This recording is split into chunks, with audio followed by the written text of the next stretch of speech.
Welcome back mga katambalan, mga hot topic and issue, pag-usapan natin. Update po tayo kay David Licauco na kung saan nga po ay nilabas na ang album nitong si David na I Think I Love You. Makikita naman sa post ni David na nagkaroon to ng pictorial at sa isang papel nga ay nakasulat pa doon ang I Think I Love You. Samantalang nakakalungkot nga na nag-share itong si David ng mga photos niya kasama ang kanyang lolo.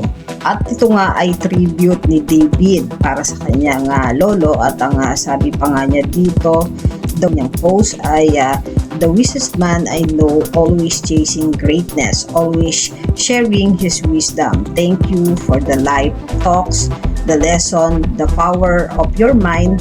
I hold them close always. Rest easy, Lolo.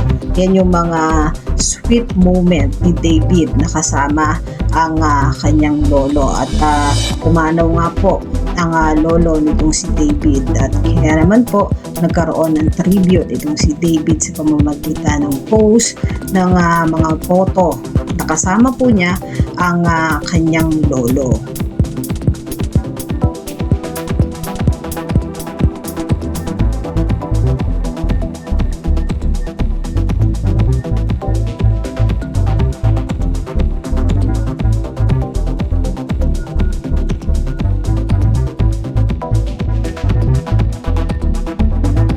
Po yung mga update natin ngayon kay David Licauco. Kayo mga katambalan, ano ang masasabi nyo? Comment lang sa comment section at pag-usapan natin. Yan ang mga hot topic and issue dito lamang sa Tambalang Chiki.